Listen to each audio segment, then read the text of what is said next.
when we look back on a life well lived, there are likely to be three things we found that were the most important. Number one, how much we loved. Number two, how gently we lived. Number three, how gracefully we release the things that are not meant for us. And, wine is very helpful with all three.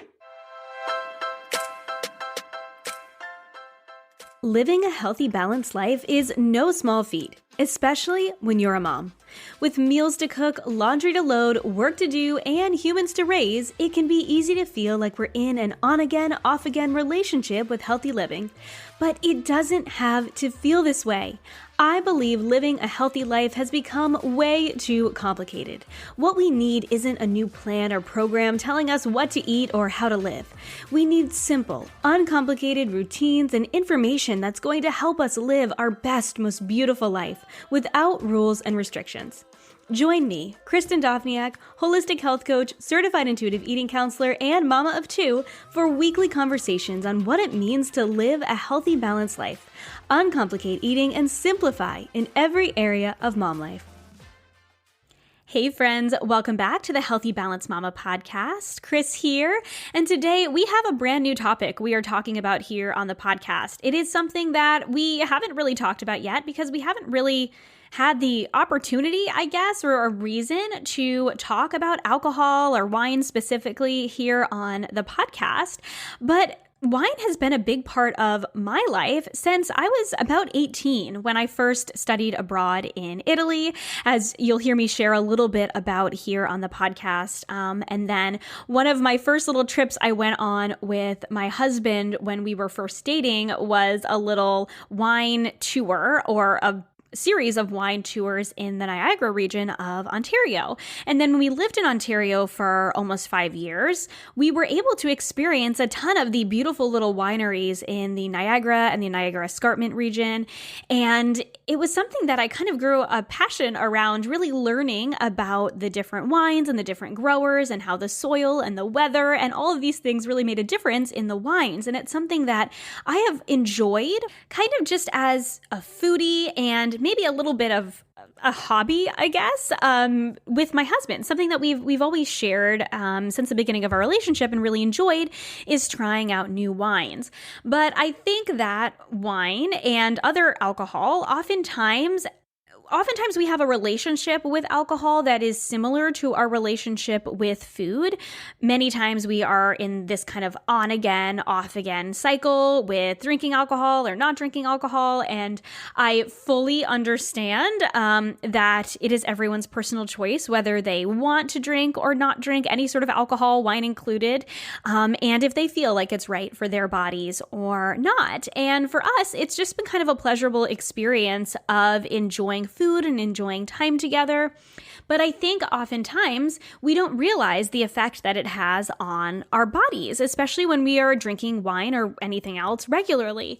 And so finding solutions to actually enjoy something like the pleasure of drinking wine, but actually feel good, is something that's really I've only been aware of for probably the past 2 years. I had some friends who introduced me to the concept of dry farm wines, and we started drinking dry farm wines, which you will hear our guest Todd talk about what that actually means in the episode. I guess it'll be about a year ago now. And we pretty quickly noticed a difference between drinking wines that were more natural wines that were produced without additives and grown in a way that is natural and traditional versus drinking kind of the cheaper wines that you would get for maybe $10 or $12 at the store. It's a much more pleasurable experience to drink wines that are so unique and so easily drunk with food rather than just drinking them by themselves. And they also feel better in our bodies. And as I mentioned in the interview, it actually feels good to have a couple of glasses of wine, and I don't wake up in the morning with a headache. And I've actually noticed a difference between maybe going to an event with my husband. He's in the sailing industry, so there's a lot of drinking of all kinds, not just wine. It's just kind of part of their culture. And I've had a couple glasses of wine and woken up with a headache and gone like, I didn't have that much to drink. Why do I feel so awful? And part of it is probably being over 30. And part of it is that I didn't realize until probably 2 years ago all of the extra stuff that they can add to wine, including extra alcohol. I had no idea. And Todd goes through all of this in the interview today. There's so many different additives and things that can make us feel really icky after we drink wine. And especially for those of us who are interested in living a healthy, balanced life and aren't really sure how something like wine plays a role in living a healthy, balanced life, one of the choices we can make is to drink wines that are produced better and without any extra icky stuff that might not make us feel so great. To put it in the most rudimentary way possible, because I am not the wine expert. But my guest today, Todd, who is the founder of Dry Farm Wines, is on with us today to share all about natural wines and how you can responsibly and healthfully drink wine on a regular basis, if you so choose, in a way that really feels good. So a little bit more about Todd. Todd has been a serial entrepreneur and creator since he was 17. Today, after 15 years in the wine business, his life is dedicated to educating and helping people make better choices about food, nutrition, and how they think about consuming alcohol. As the founder of Dry Farm Wines, a writer, speaker, and a leader in the organic and natural wine movement, he has widely educated communities in conscious consumption. Todd is deeply passionate about bringing people together to share love and laughter through natural wine. Dry Farm Wines, his company, sources pure natural wines and lab tests to ensure each bottle is sugar-free, lower in sulfites, and lower in alcohol. Dry Farm Wines is dedicated to supporting small natural growers, currently sourcing from 600 family farmers who preserve 87,000 acres of organic vineyards and save 1.4 billion gallons of water annually by not irrigating their vines. They vet each grower's practice and support those who focus on regenerative farming, biodiversity, hand harvesting, and the absence of industrial additives. Dry Farm Wines is proud to be the largest natural wine merchant in the world, bringing awareness to natural wine consumption and supporting farmers who honor the soil.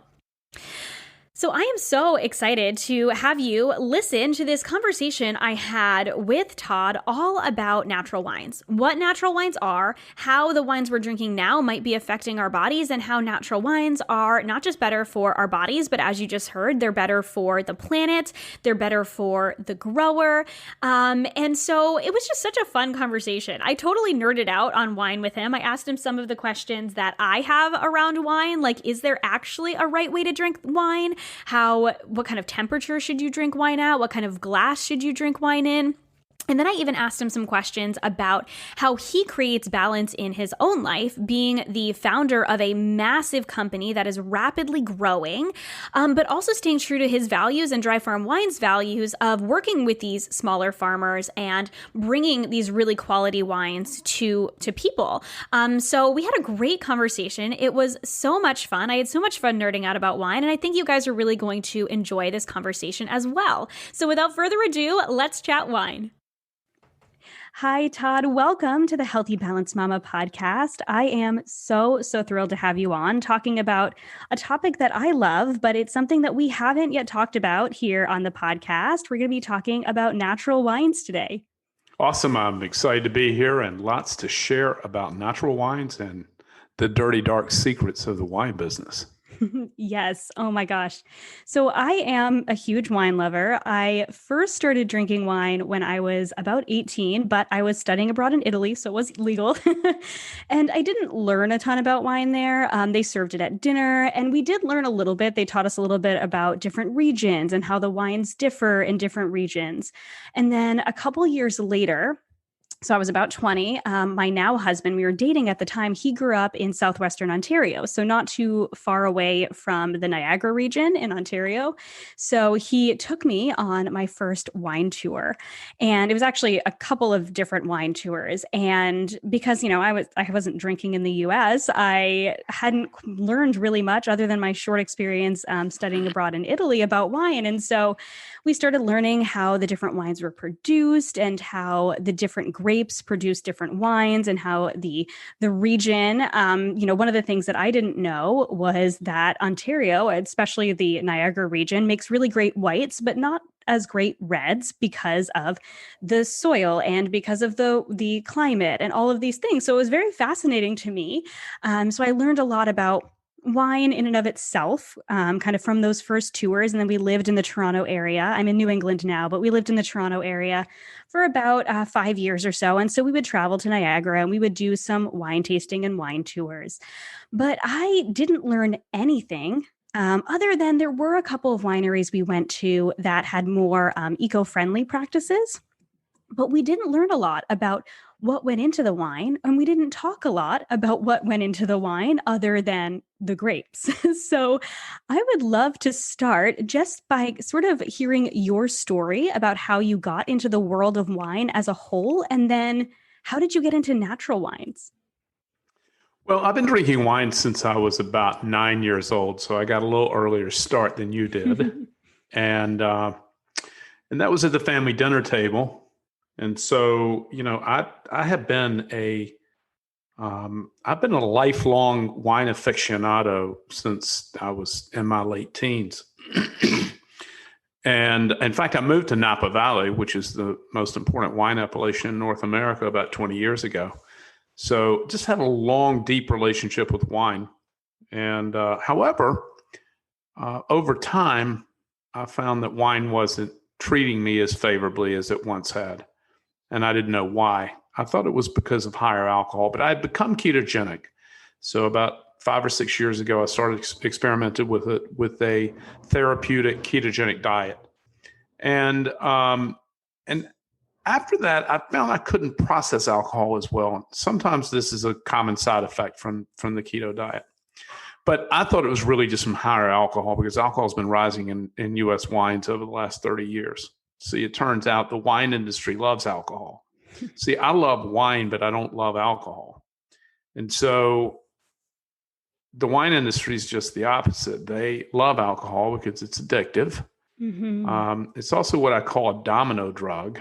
So the more you drink, the more likely you are to drink more, right? So higher alcohol serves the purposes of selling more wine. Mm-hmm.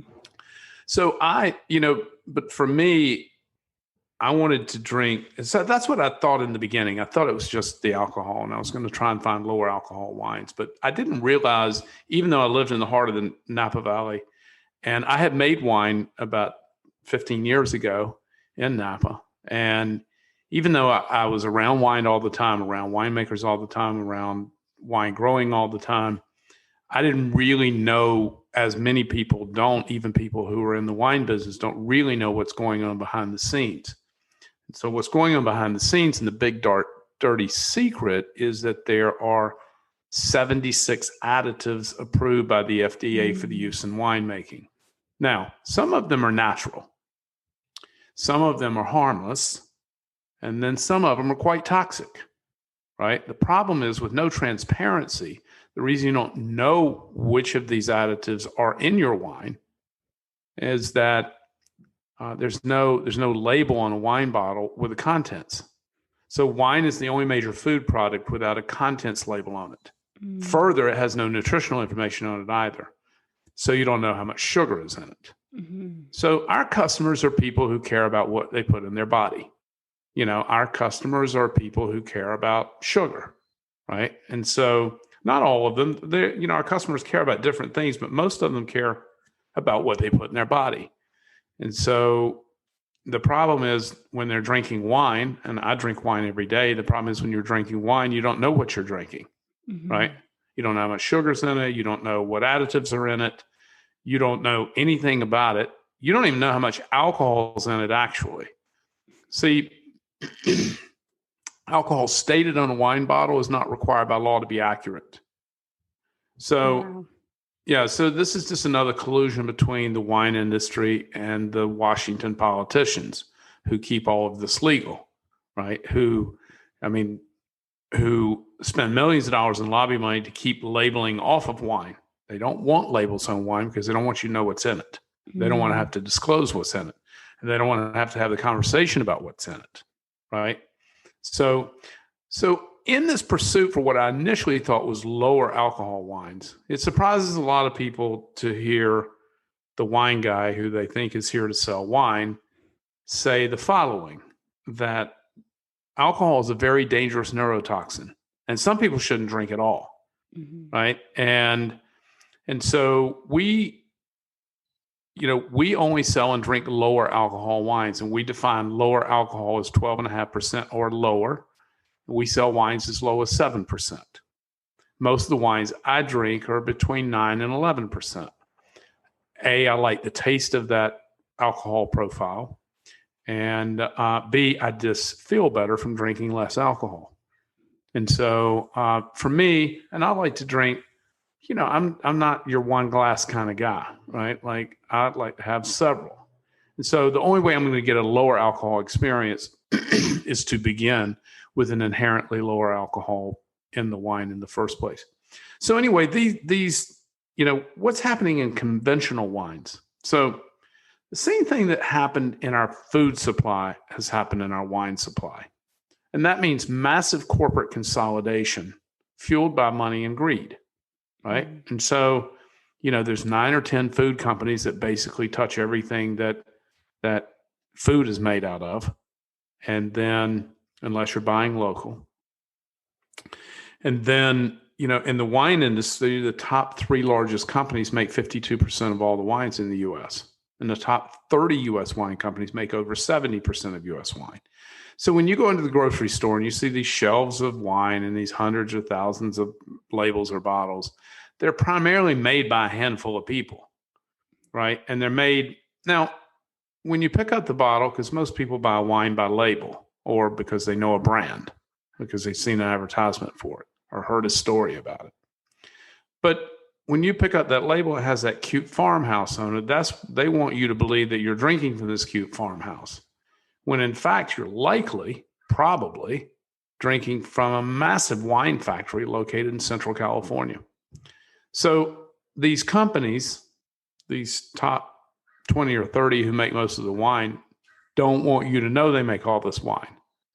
They're very sophisticated, multi-billion-dollar marketing conglomerates, right? And so they hide behind thousands of brands and labels to confuse you, right? They don't want you to know that this wine in this bottle is made in the same factory as this wine in that bottle. And the problem with these additives is, and the reason that they're necessary, is because you can't make wine in very large volumes making wine naturally, right? So, and we can talk in a moment what a natural wine is and how it differs from conventional wine. But, when you make natural wine, you can't make it in very large quantities. So when you make wine in large quantities, you must use additives and chemicals to keep the environment safe. And when I say safe, what I mean is in order to protect the downside risk of bacteria that is inherently present in wine, or broken fermentations, or all kinds of financial risk for the winemaker, right? And so when you make wine in large volumes, you must use these additives in order to control your risk. So, but let's talk about the difference between conventional, and then I'll take a question between a conventional wine, those which you see in the store, and a natural wine. You're not going to go into the store and see any natural wines. Natural wines make up less than 0.1% of all wines in the world. It's a tiny, tiny niche of the wine industry. And we're the largest importer and reseller of natural wines in the world. And so you're not going to go in, and just because a wine says it's organic doesn't mean it's natural. So we're going to talk about that for a moment. So when you go into Whole Foods and you see a wine that says organically grown, that doesn't mean it's natural. It just means it was organically grown, which is a step up from industrial farming for sure. But the difference between natural and conventional wines is that natural wines are always organically or biodynamically farmed. And biodynamic farming is a prescriptive, advanced form of organic farming. So they're always organic or biodynamically farmed. Number 2, they are always fermented with wild native yeast. Well, what does that mean? Well, on the skin of every grape berry at the time of harvest, there's a white, waxy looking film on it. That is actually yeast that has been collected on the wild yeast collected in the air in the vineyard where the grape was grown. Every grape in the world has this yeast on it. With conventional winemakers, the very first thing they do is pour sulfur dioxide into the juice to kill the native yeast, and then they inoculate it with the genetically modified lab-grown yeast. And the reason they do that is because the wild native yeast is very temperamental, it's difficult to work with, requires a lot of attention and coddling, and it won't withstand very high alcohol environments, and you can't make wine in great volumes with it. It's too unstable. Mm. These lab-grown yeasts have been modified to be strong, sturdy, easy to work with, practically no risk of broken fermentation. That's when your fermentation process breaks and stops right in the middle of fermenting. And then you have to feed it all kinds of nutrients to try and restart the yeast. So and number three, they're additive free. In our case, in Dry Farm Wine's case, they have a few other attributes that are unique to us. We also require that they're dry farmed, which means the use of no irrigation. And that's really important for a number of factors, but perhaps most importantly, and this is not in dispute, when a grapevine is stressed, like when it's not irrigated, it creates a fruit of higher quality and higher character, which is why it's illegal to irrigate in most of Europe. And so Europeans who've been making wines for 3,000 years know what we know. The moment you irrigate a grapevine, you fundamentally change the physiology of how the fruit ripens, and you change the physiology of how the plant gets nutrient. Because an irrigated grapevine gets its nutrient right from the same tube it gets its water. It gets nitrogen. Therefore, an irrigated grapevine has a root ball that's about 3 feet in diameter and about 3 or 4 feet deep. An unirrigated grapevine at maturity can have root spans that can be 30 or 40 feet deep, right? As it's searching and struggling for nutrient and water, just little particles of moisture, right? And so this is, in addition to that, we don't sell any wine over 12.5%, and our wines are lab tested and sugar free. We also put a cap on the amount of sulfite that can be contained in the wine. And so when our customers come to us, they know they're getting an organic, sugar-free, lower alcohol, lab tested for purity product. Now, on top of all that, we have an aesthetic, what we call an aesthetic, which is the taste of the wine, the aromatics of the wine. And so I think you've been drinking our wine for a while, right? So our wines are reflective of how we sort of live and how we eat as well. So our wines are lighter, they're fresher, they're more friendly with food, because alcohol is not friendly with food. You don't have vodka in a salad, right? It's just like alcohol is not very friendly with food. Water is friendly with food. And the lower the alcohol in a wine, the more water is in it, right? Because there are only two primary contents in wine, alcohol and water. And then there's polyphenols and some other compounds that are thought to impart health properties, more so in red than white. But primarily it's ethyl alcohol and water are the two primary ingredients in wine. Assuming it doesn't have additives in it. I'm talking about a natural wine. So anyway, that's sort of that's how the wine business works. And, natural wines are hard to find. It depends on where you live. You can find natural wines in major markets like Montreal or New York or San Francisco or London, Paris, Chicago. If you live in Los Angeles, if you live in a major market, you will find natural wine retailers, or they're always very small, but they'll be in these major markets, or you'll find natural wine bars or restaurants that feature natural wine. If you live outside of a major market, and with the pandemic today, even major markets have been impacted, of course. If you live outside of a major market, then they're very, very difficult to find. And so anyway, any questions? Oh my gosh, I'm nodding along over here. Some of this I've learned just in learning about dry farm wines because I was curious. I have some friends who started drinking dry farm wines and I was like, "What is this about natural wines?" And I started talking to my husband who's just as big into wine and food. I'm actually a trained chef, so I love food and I love that your wines go so well with food and actually really experimenting with the different wines with different food pairings. And so that was really appealing to me. But I'm also someone who cares a lot about my health. And I have, over the years moved and we have moved as a family away from supporting a lot of these, larger companies when it comes to food and eating more real food, trying to eat more local, supporting our local farms. We live on a small island, so we have some local farms. We don't have a ton.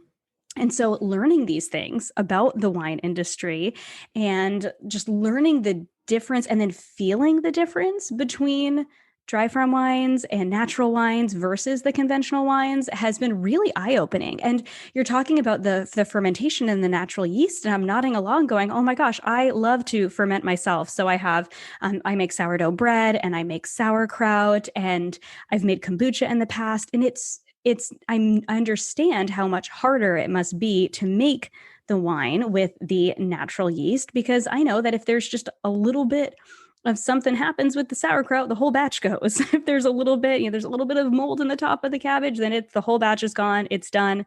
I've had many of batches of kombucha that I've tossed down the sink because they haven't worked.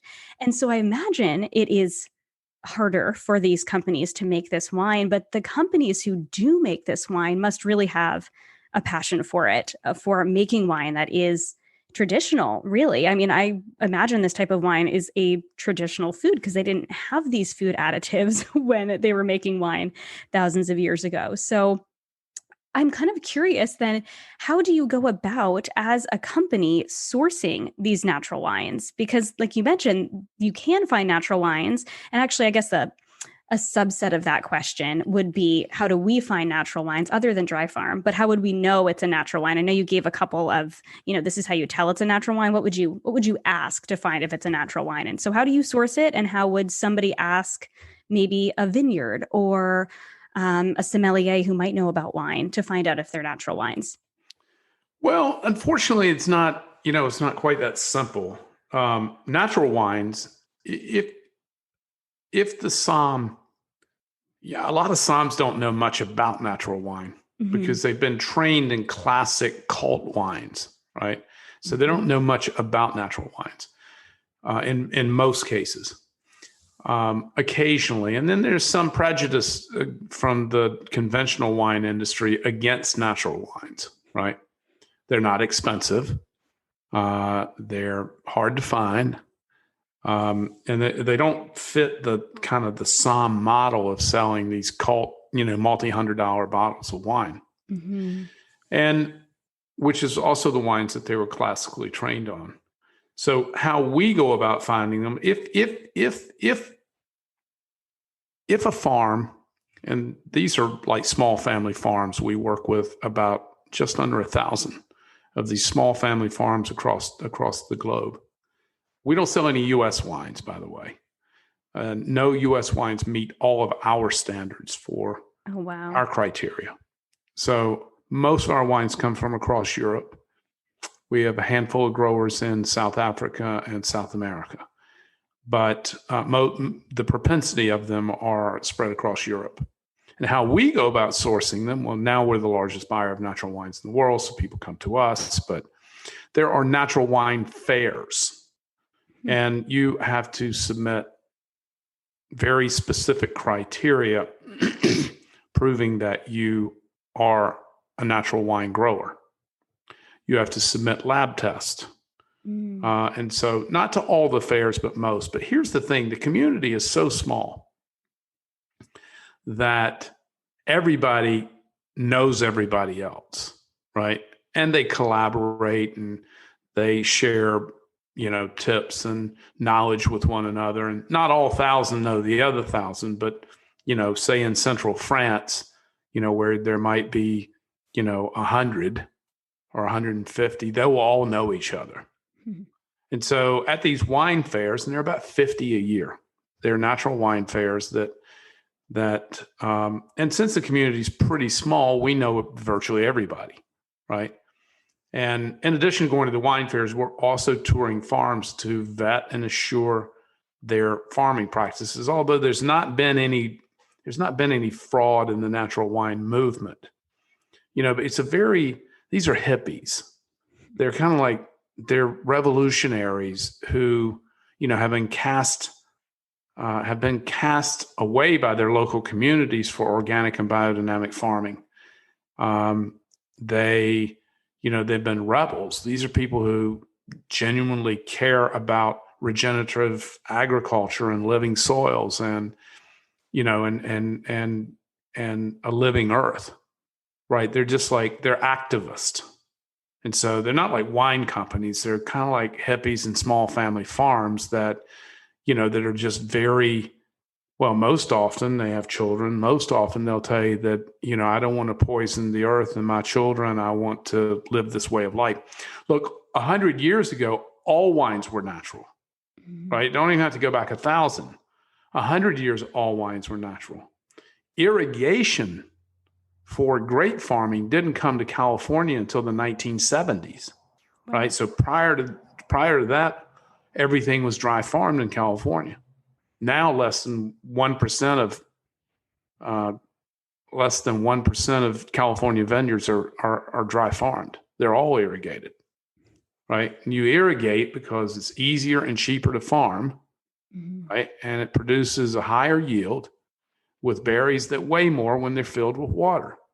Fruit sold by the ton, right? More it weighs, the more it's worth.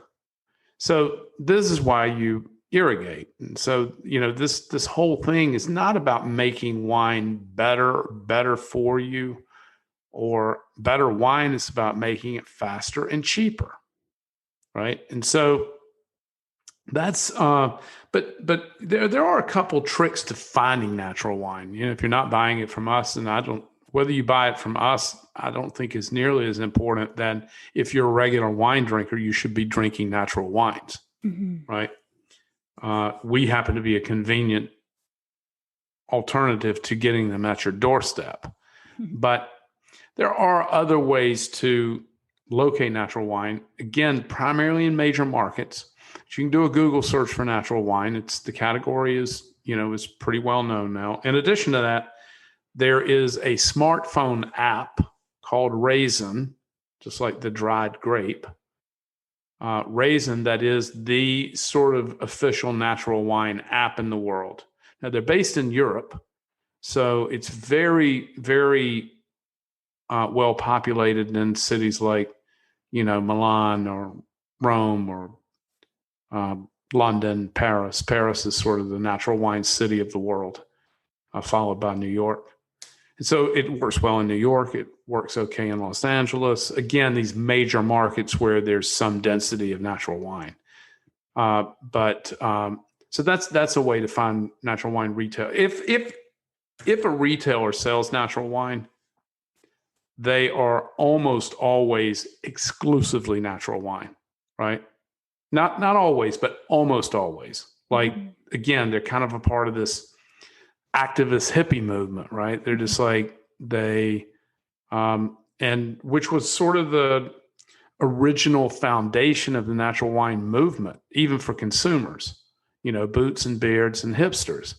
Now, we certainly have those customers, but we expanded the marketplace into a healthier alternative to traditional wines.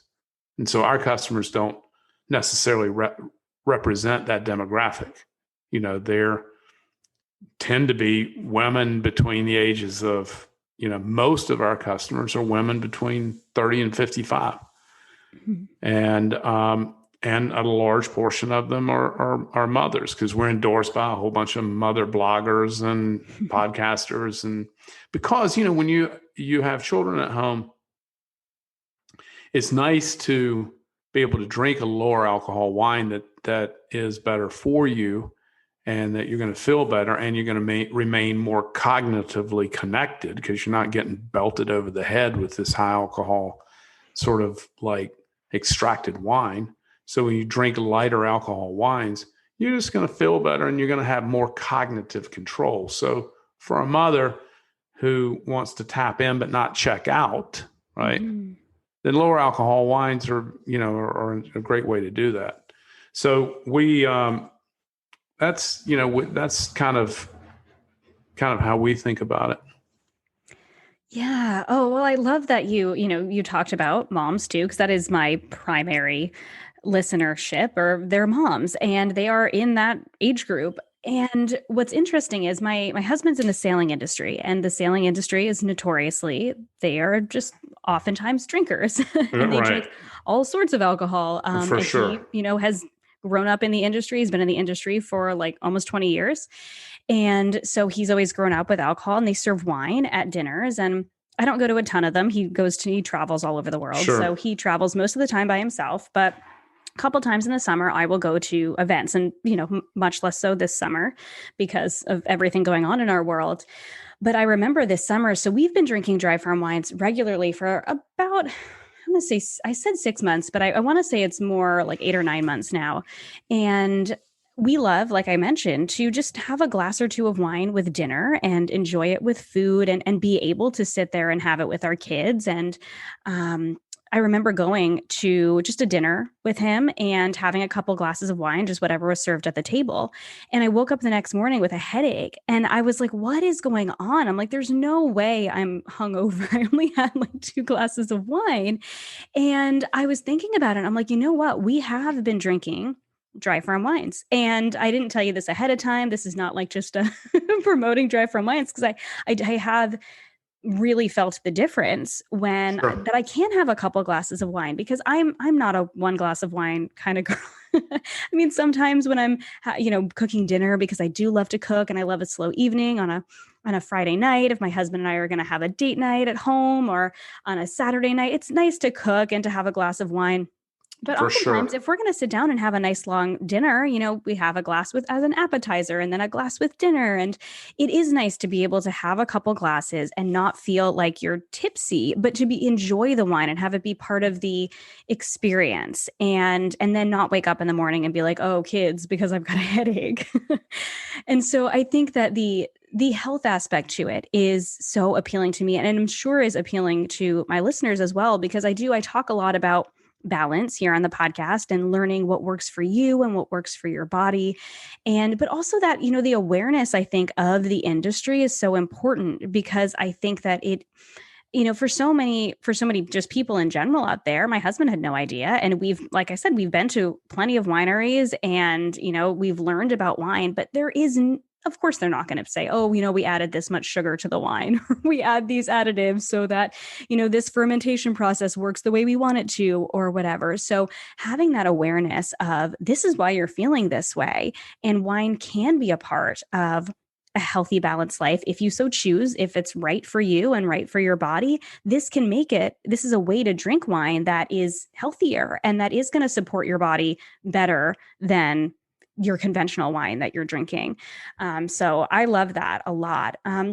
So I would love to talk a little bit more about kind of, how you practice drinking wine in your life, because you're the wine guy, right? And so how do you make drinking wine a part of you said you drink wine every single day, or, most days. I do. So Well, how do you make it a part of your healthy life? I have some pretty advanced wellness practices. So I only eat once per day. So I do 24-hour intermittent fasting, and I do regular extended 3 to 5 day fast about once a month or so. And so I don't drink on an extended fast. That's the only time I don't drink wine. I also don't drink during the daytime. And no one at my company does either, unless we're at a wine fair, which there haven't been any because of the pandemic. Mm-hmm. So, we traditionally in the wine business, people do tastings all day long. We don't do that because we don't think drinking in the daytime is a good health practice. Mm-hmm. So so when I think about wine, I think a lot about community. I think a lot about sharing love. I think a lot about the intention and the spirit of this pure natural wine that's in the bottle. See, wine is very interesting, natural wines that are produced by the grower, right? So, because the same person who tended the vines and took care of the fruit that became the wine is the same person who fermented it and put it in the bottle, right? It's all one individual or a small group of individuals with a family, but usually there's one person who's sort of the grower, right?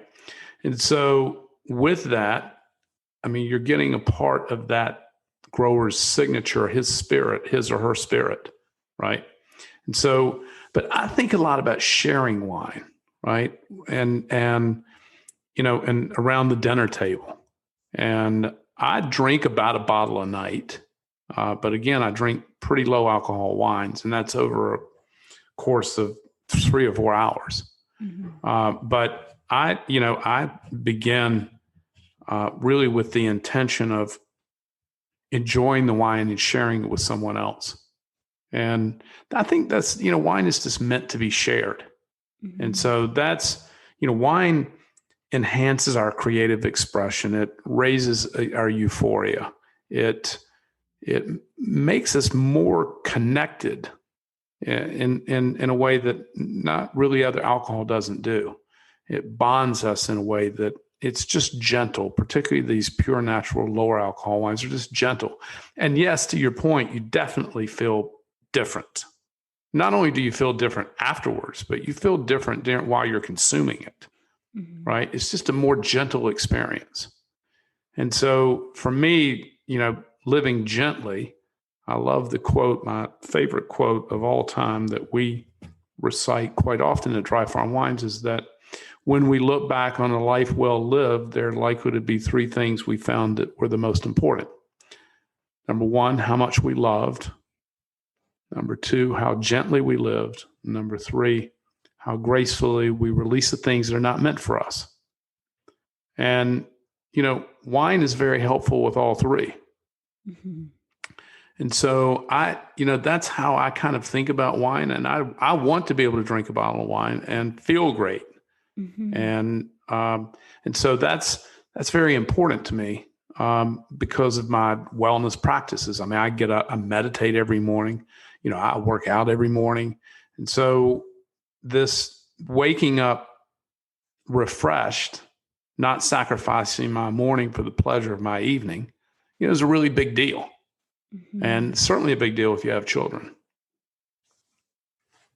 Yes. Yeah. Oh my gosh. I am nodding along with you and believing in the experience of drinking the wine and just food as a whole. It means a lot to me too. So having that meal and having that be an experience and having it be a satisfying experience, I think is very important to me. And because I think we're so rushed in our world so much. And I think a lot of times people turn to wine to let go of the day and to just, to not feel rather than the community, like you said, the experience of this is a part of sitting around the table with people that we love and enjoying this time together and slowing down. I think so many of us have been forced to slow down in the last, 7 or 8 months, which I mean, the circumstances surrounding are not good, but I think the fact that now we've been forced to, I think at least just many of us be at home more and settle down more, I think has been positive in many ways. Many ways not, but many ways it has been positive. And hopefully that encourages more of that being together and really sitting down at the table together and enjoying that time together rather than it just being like, oh, it's been a long day, I'm just going to go and have a glass of wine. It's like, no, this is a part of the experience and experiencing life. So I really love that. So yeah, I'll take it. I was going to say, we like to think of it as really tapping in, right? Instead of checking out. So some people drink to check out. We drink these pure natural wines to tap into, a spiritual space that is just uplifting, right? Instead of checking out. But you were going to ask me a question? Yeah, no, I was just going to ask you a question that kind of popped into my head as I was sharing that. And it's more of a personal question, but I am sure that my listeners are curious about this as well. Because I've done a handful of more than a handful of wine tastings before, because I love checking out new vineyards. And, we don't have a ton around where I am in at least the part of New England I'm in. But when we were in Ontario, there were. And I've heard so many different things about how to drink wine. And so I'm curious, is there a right way to drink wine? So when it comes to other than, enjoying the experience around it in terms of things like temperature and aeration. And so what is the right way to drink wine? What's the right way to drink dry farm wines? Well, the temperature is probably the single most important thing. Most people drink red wines too warm, right? And so most red wines are served at room temperature, which is not the proper temperature for a red wine to be served at. White wines have a little bit more variance in, the colder a white wine is, the more constricted its flavor will be.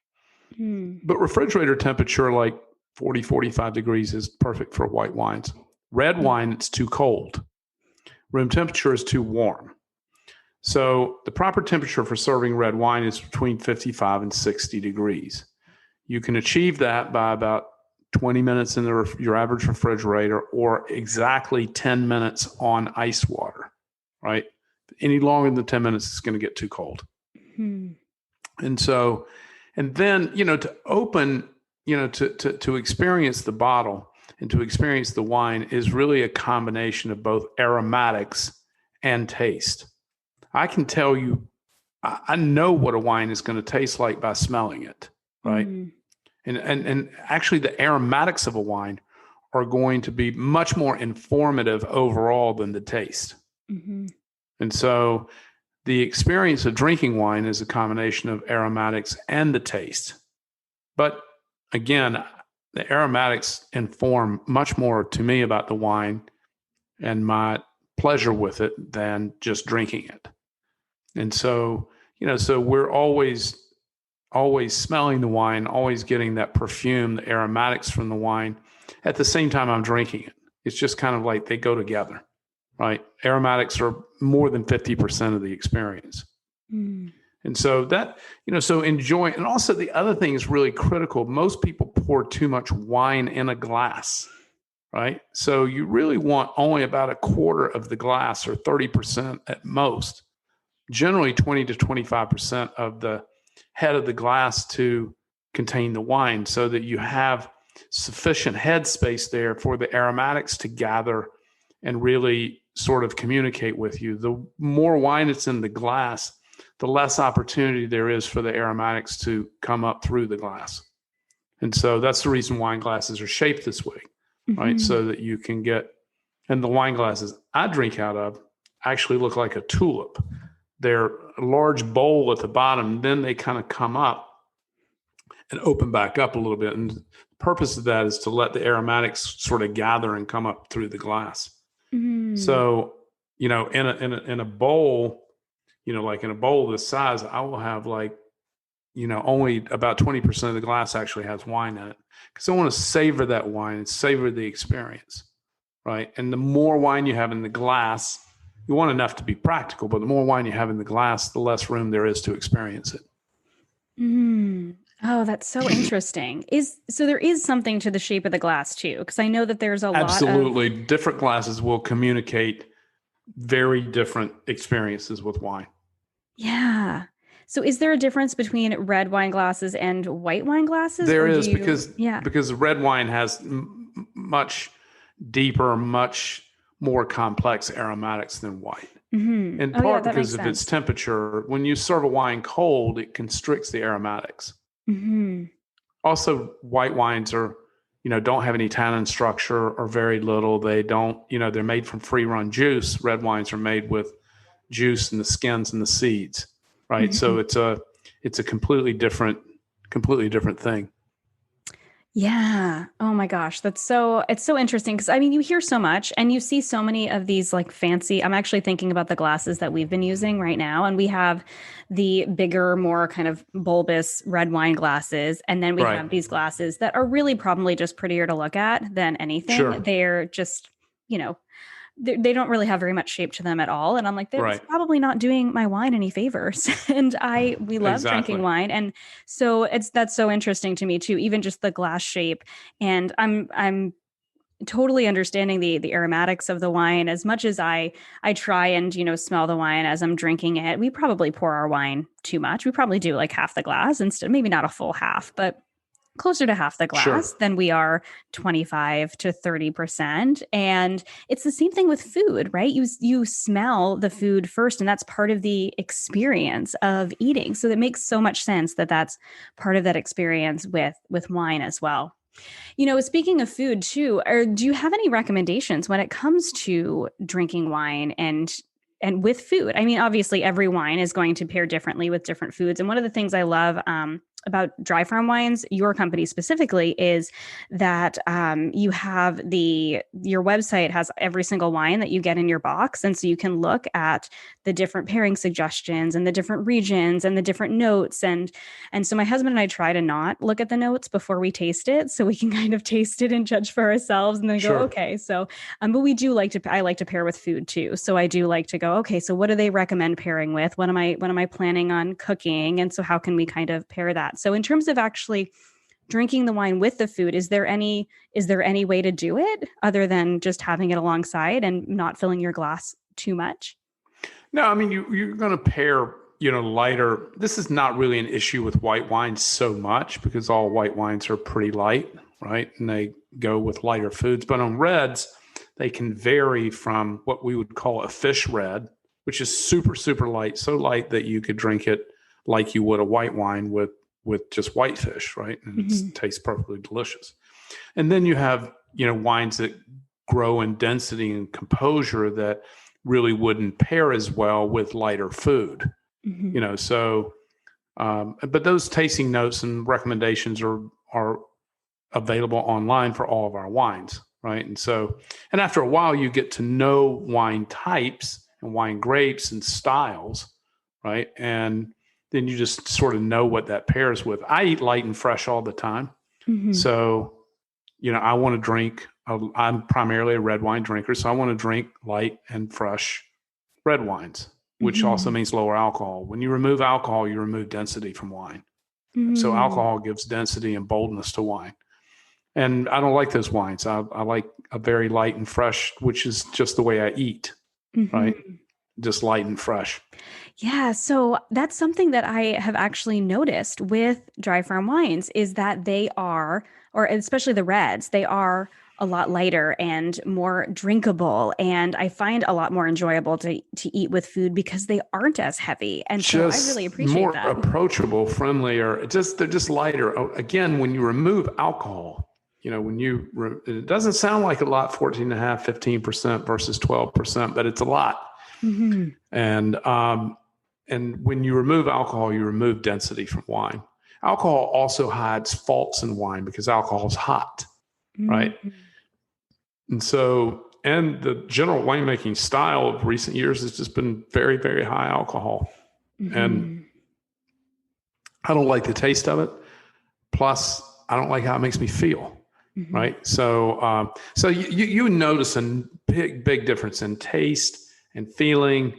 And, the next day, you notice all of this when you start removing alcohol.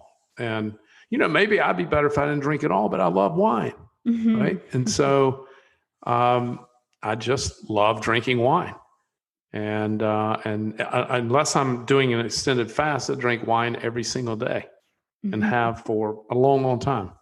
And because I just enjoy it, and I love it. But as you know, when you turn the alcohol back, you'll get both a fresher taste and you just feel better. Yeah. Oh, I love that. And I love that it can be a part of a healthy, balanced life, which is what we're all about over here. Nice. So something that I asked all my guests, usually at the end of the podcast, but and we're getting towards the end, but because I want to still talk about the company a little bit as a whole, because I find it so fascinating. But I want to ask you now, because I think you are in a very unique situation as the founder of this company that has grown 780% in the past 3 years. That is insane. And I really, really love your company manifesto as well. So, how do you find balance in all that you do? You're sitting here on a Monday afternoon with me, and we're just kind of having this chat, and you have this massive company that's growing in massive ways. And yet, you're talking about taking care of your health on a regular basis and sitting around the table and enjoying a slow dinner with wine. So, how do you find balance in everything you do, being the founder of this massive company? Well, we have a meditation practice at my company. The first hour of every morning, we meditate together. Today, that's done via Zoom. Prior to that, we have a large room in our office building where we would sit in a circle and meditate for an hour every morning. Now we do that same practice, only it's via Zoom. So I would say meditation is, for me, having, quote, a successful business, I don't equate success with money. So for me, having what people would classify as a successful business, the most successful thing that you can have in your life is peace and joy, right? And so and that is more difficult during these challenging times for most people, but I find meditation is the most grounding practice for me, and exercise, but meditation first, in training my mind to be at peace. I'm also surrounded by an extraordinarily talented group of people. We have 60 people who work in our company, and they're all extraordinarily talented. Mm-hmm. And so, that relieves the burden on me because I'm surrounded by extremely talented people who don't require much input from me to outperform and to excel at what they do in their craft. But I think our meditation practice is the foundation for our success, if you will, because it brings us together in a very spiritual way that allows us to communicate at a higher frequency than you would in a standard workplace. So, yeah, we have been blessed with a lot of abundance, but we attribute it to, meditation one and hiring number two. Like, our hiring process is very extensive. Our hiring practice takes just over 2 months, right? Wow. From the time we receive an application to the time we hire will typically be just over 2 months. And there are a lot of steps in that, right? Mm-hmm. And so, finding people who really want to perform in a professional setting turns out it's pretty difficult, mm-hmm. right? And so we put a tremendous amount of effort and emphasis into making those decisions and trying to get it right, which is why it takes so long and there's so many steps in the process, because it's really hard to understand who somebody is and who they're likely to become, in a different condition. Mm-hmm. So, we're all operating within the parameters of our reality, our perception, and most importantly, our prior conditioning. And when you come into an organization where the conditioning is going to be very different because we're meditating together for an hour every day and we're living by a set of values and principles that put peace above profit, right? So that conditioning over time is going to have a profound positive impact if you're hiring the right people. So, when I look at the most difficult thing to understand about someone is who they will become, with different conditions. And so that's kind of, I think that's the two things that really enable us to run a very high growth, one of the fastest growing private businesses in the United States, while we run a very fast growing company with very little to no drama, right? Mm. And even though we're moving at a very high pace in the pandemic. I mean, the pandemic compromised all of our wines go on refrigerated boats, in Europe and get shipped here. So the pandemic, as you might guess, interrupted all of that. At one point, we thought we were going to run out of wine. Oh, wow. And at the same time, people are drinking more than ever, right? Because they're bored and they're anxious, or, they're starting to drink a little earlier in the day than they normally would, and they'd probably drink a little bit more. So, at one point we thought we were going to run out of wine, but the whole thing has come together nicely, and we run a very peaceful business. But I think being at peace with the people around you and being connected, is the most important thing to what we do. Yeah. Oh my gosh. I think that can be true in every area of our lives, right? Being at peace, being connected. Oh my gosh, that's so great. And I mean, it's so admirable that you do run the company the way you do, in that, this matters, because dry farm wines matter to you, right? Or natural wines matter to you. And so you want to be hiring people who are going to support that desire to bring these wines to more people. I'm so grateful that, I heard from friends about dry farm wines, and we decided to jump in and try them, and we loved them. So I would love for you to kind of share about the wine club model as well, because I do think it's really interesting. And I don't know, I know that my father-in-law he loves wine, and they're in Canada. I'm not sure if you guys ship to Canada. We're about to. We don't yet, but we're about to start shipping. Oh, to you Canada. are. Oh, that is so great. Well, I have some customers for you. Nice. But he loves wine, and he's always been a part of a wine club. And they've him and I think his neighbor have been they've been getting a case of wine for years together. But that wasn't something that I heard a lot of people do. A lot of people getting wines delivered to their house. But when we looked into it, and we were looking at, okay, we want to be drinking wines that are better for us. And we were the ones who were looking for more organic wines. And we've drank a lot of local wines depending on where we lived. There's not a lot around here. And unfortunately, what's around here isn't all that great. So we were looking for more local companies, more organic wines. But then when we started actually looking and digging into what you've been sharing about dry farm wines, we're like, this sounds like it fits with our lifestyle. And the fact that it's delivered to our house is awesome too. And then compared to other organic wines or local wines, it's also not that much more expensive, if it more expensive at all. It's very reasonable. So can you share a little bit about the model and kind of how dry farm wines works, if somebody wants to dig in and try your wines out, and how, getting it shipped to you and all of that kind of works? Yeah. So our wines are super affordable for a handcrafted fine wine product. So all of our wines sell for exactly the same price.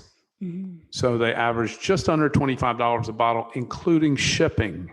Now, the wine cost itself is about $22 a bottle, but then we pay for the shipping as well. Mm-hmm. And shipping wine is very expensive because it's heavy, and it's packed in glass, and it's perishable, right? So we have to work with all those issues. Mm-hmm. But I mean, a case of wine weighs nearly 40 pounds on average.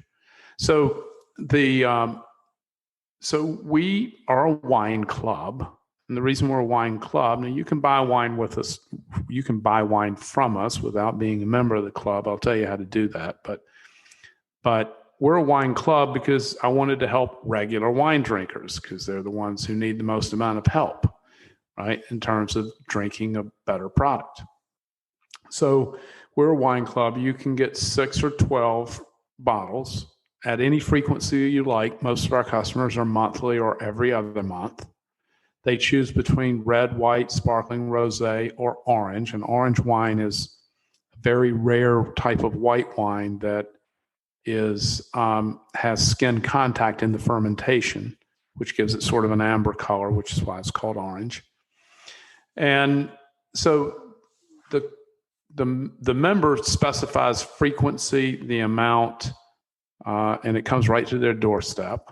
There's contactless delivery now, so you don't have to meet with the driver. You just get your wine. The prices are $159 for 6 bottles or $299 for 12. And we don't make it difficult to get out of the club, you can cancel from your account portal, which is super easy to log into. You can stop anytime you want. You can order a box and cancel the same day. We also have a 100% happiness guarantee, what we call our happiness promise. For any reason, if you're unhappy with a bottle of wine, we'll replace it or refund it, no questions asked. And so this, we now, if you want to buy wine from us but don't want to be a member, then if you sign up to our email list on our website, which is easy to find, when you sign up to our email list, you'll get notified a couple of times a month for special offers we have that don't require a subscription.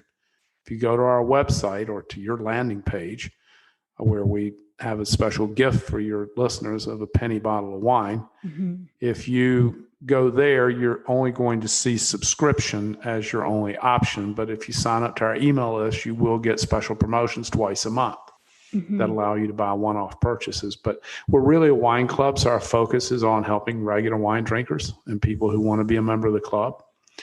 And so anyway, that's basically how it works. It's pretty straightforward. Everything costs the same. We make it super simple to understand. And it's all, and we do, as I mentioned, we do have I'm sure you'll have the link in your show notes, but we do have a 1 penny bottle gift for your listeners today who they can get an extra bottle of wine for a penny when they place their order. Yeah. Oh my gosh. I'm so excited to have people start drinking dry farm wines and to taste the difference and taste how delicious they are.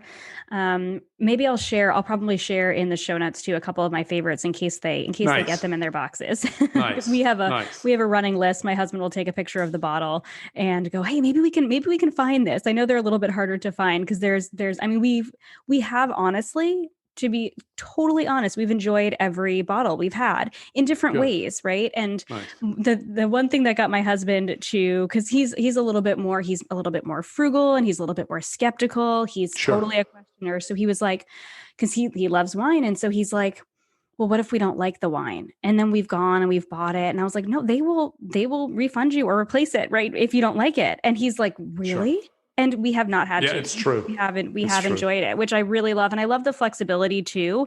If we want to change things up or, we want a different kind of wine, we do a mixed box. But if we want a different kind, or we want to skip that month, or we want to, you can skip, you can cancel, it's very, very flexible. Do anything, change your frequency, temporary, a change of address. It's just super easy to use. We're not trying to get people like, you got these subscription services, you can't figure out how to cancel. I mean, that's not the goal. The goal is just to help regular wine drinkers. And if they want to stop getting wine, they just cancel or put the membership on hold.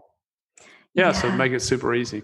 Yes, I love that so much, but I seriously doubt they're going to want to stop after they try your dry farm wines. It's hard to go back to drinking conventional wines once you've been drinking these wines. Yeah, it really is. If, just for the way they taste and the way you feel, like, absolutely. So I have 2 last sort of rapid fire questions that I love to ask my guests at the end of every interview. I already asked you one of them, so I'm going to add another one at the end, but they're fun. And because we love to talk about balance in every area, especially food, because I am a big foodie. I love to ask, what is your favorite thing to cook? Wow. My favorite thing to cook at the moment is lion's mane mushrooms with brown butter. They're just magical. Like, you just cannot believe these sponges to soak up this brown butter, and the texture is incredible. And it's super easy to make. You just lion's mane mushrooms, which are just these white kind of cushy things, and you just saute them in butter, and you just keep sauteing them. The butter gets brown and they become brown and caramelized. And that's my favorite thing at the moment to cook. I've also been, I don't normally eat chicken a lot, but I found this great local organic chicken farm, and I've been doing 2-day salt brines on these chickens and roasting them up, and they're just so good. So and then I make bone broth out of the what's left, and kind of repurpose the whole thing. Those are my 2 favorite things at the moment that I'm cooking.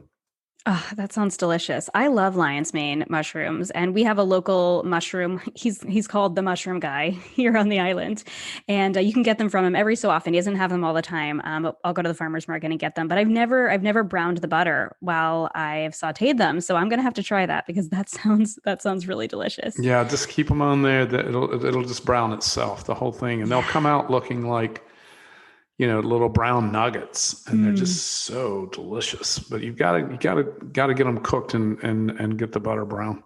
Oh, that sounds so good. So then what is your favorite thing to order if you are going to go to a restaurant, or maybe you have a favorite local restaurant? Well, gosh, my favorite thing Right to now it's order. hard.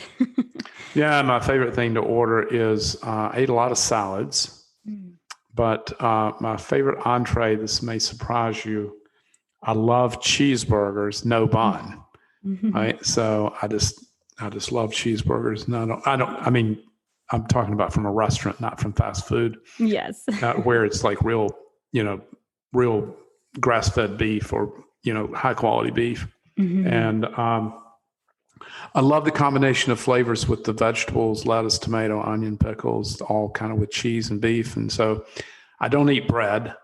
So I'm always oftentimes order cheeseburger with no bun. I love that too. So I'm right right there with you with that. That's awesome.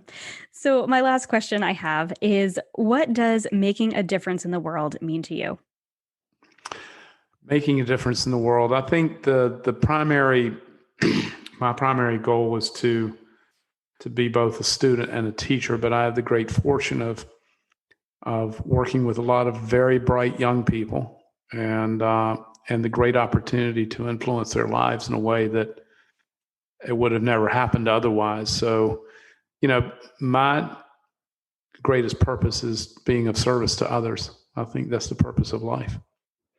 Oh my gosh. So great. Todd, thank you so much. This was such a great conversation. I had so much fun talking about wine. I'm disappointed it's still so early in the day because I want to go have a glass of wine now. Exactly. Later tonight with Exactly. dinner.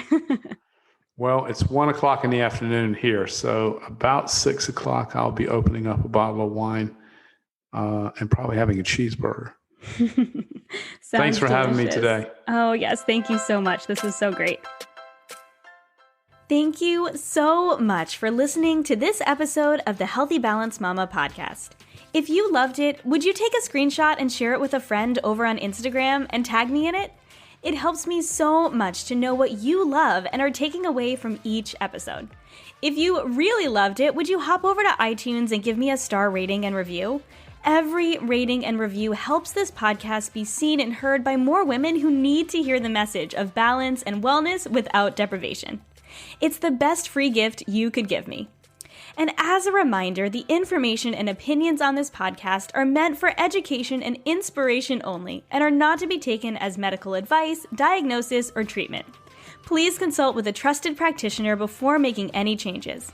Have a beautiful day, friend, and I'll see you in the next episode.